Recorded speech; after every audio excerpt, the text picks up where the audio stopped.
During her early studies into the engineers and preparing herself for the proposal to Sir Peter Weyland for funding for a mission to explore the Zeta Reticuli system, Dr. Elizabeth Shaw compiled a series of notes and she made them into a notebook. These notes covered many different possible aspects of the engineers' methodologies, technologies, culture, and goals. The notes included many images that are mostly a sketched copy of art found and provided by various ancient cultures around the planet. Once Shaw had compiled enough information, she took her research to Weyland Industries in order to assist her efforts in obtaining the funding needed for her mission. And after Sir Peter Weyland personally gave the project a name and $1 trillion of funding, Weyland Industries took property of these materials and made them confidential until Project Prometheus met its end, and their mission was completed.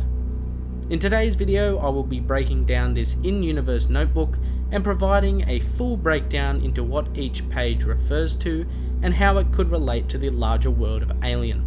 So let's begin. The first page of the notebook makes reference to an urn dated 2500 BCE. This urn is what we know. This urn seems to be one that contained the engineer's pathogenic AI bioweapon. How this urn was left on Earth is unknown. It is strange that any engineer would think to leave such a powerful and dangerous object in the hands of humanity. The urn, however, by the time of its discovery has obviously been compromised and the pathogen has been subject to the external environment, causing it to fossilize. When Shaw had the fossilized resins tested, it appeared that all traces of organic materials were absent. And although the urn could be carbon dated itself, the resin itself was unable to be dated. The urn was discovered in what is now today Iraq, and was at the time of its placement there ancient Babylonia.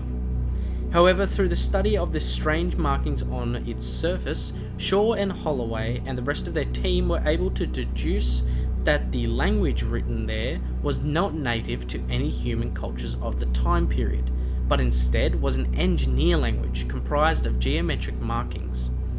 These markings would be a reoccurring trait on images, items, and locations related to the engineers on Earth. The second page refers to illustrations and art made within the Temple of Horus from 100 years BCE. With these illustrations, god-like figures are shown watching over and being worshipped by humanity. How Shaw and Holloway were able to conclude these drawings were engineers were the large gods depicted were more human-like, drawings being fully human and devoid of any artifacts or traits that would make them appear as pharaohs or common Egyptian gods.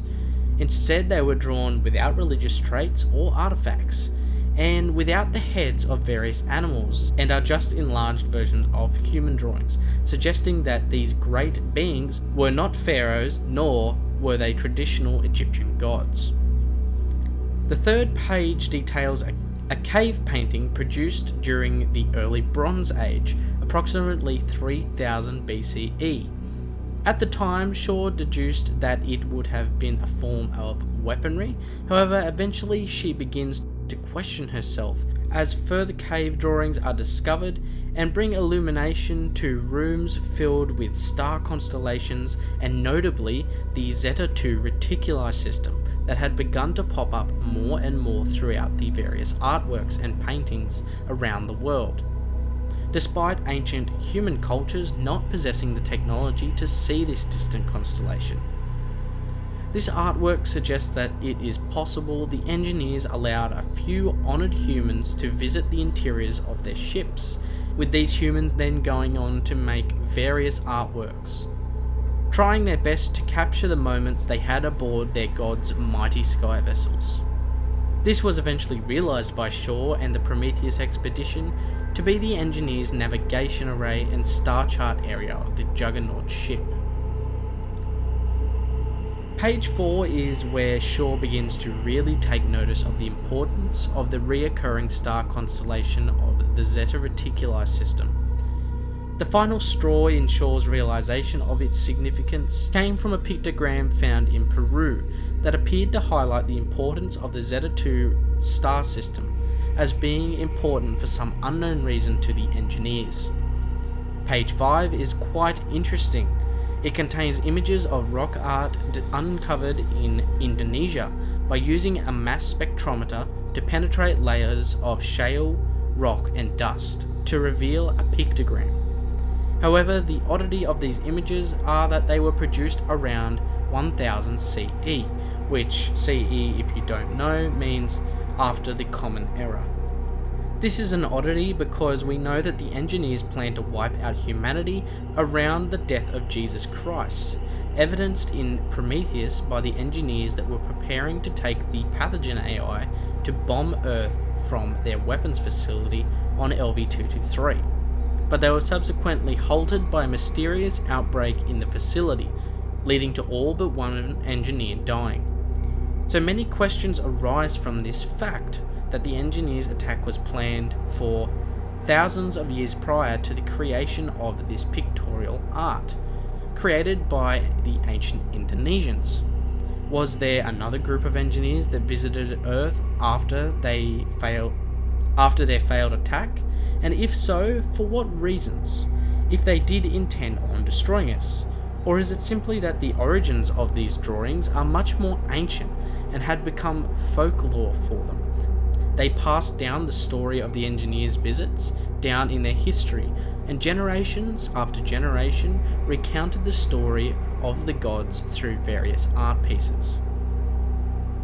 Page 6 to me is much more loosely tied to the engineers, and it appears that the only real connection to be drawn to the engineers here is that the art from the Mesoamerica in Itza appeared to contain the engineers' calling card per se, in the form of more geometric language or symbols. However, it is notably much harder to justify that this artwork is connected to the others, as simply having geometric language used is not always indicative of an engineer visit and could simply be an artist's unique touch. The 7th page of Shaw's notebook shows an ancient Mayan culture, specifically those living in one of Maya's largest cities known as Tikal. Again, in this image we see what appears to be an engineer being worshipped by humans as a god, with a Mayan array of glyphs that appeared to roughly translate to meet your maker. What's similar to the previous page 5 painting from the Indonesian culture is that this artwork is dated to around 500 CE and was produced after the engineers' plans for Earth's failed attack. For the failed attack on Earth, which seems to suggest that the legend of the engineers was again passed down through their generations, and unlike the Indonesian drawings, we actually have evidence for this, in this case, through the depiction of the engineers in the artwork. These engineers are shown in a classical Mayan art form, so there are expected to be a few differences to reality. However, the engineers here possess facial hair, and so far every single engineer that we have seen across the franchise are completely devoid of any hair at all. So this goes to provide that the Mayan or Mayans who produced this art may have never actually seen the real engineer themselves, and it has resulted in a few details being changed, i.e. the engineer possessing facial hair. And this is a simple case of Chinese whispers. As a story gets passed down through generation to generation, little details are missed or little details are filled in by the next generation to explain some oddities that showed up. Coming to the final page of Shaw's notebook, we now get a glimpse at the Aztecs artworks discovered in Hidalgo, Mexico. Within the artworks dated to around 1000 CE, again probably for the same reasons discussed for pages 5 and 7, the artwork being created post LV-223 disaster is therefore likely an ancient artists' interpretation of their legends of the engineers passed down through many centuries.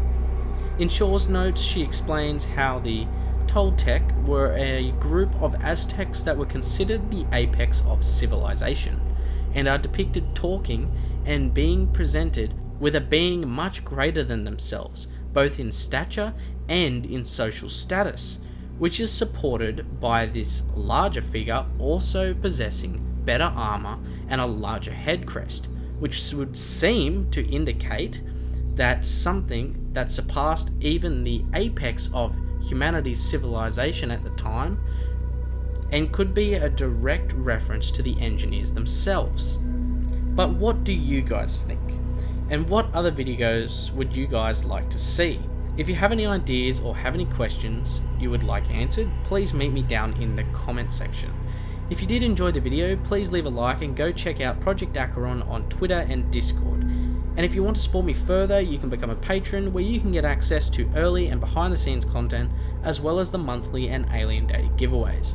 I hope you guys did enjoy the video, and I'll talk to you guys in the next one. This is Project ACHERON, signing off.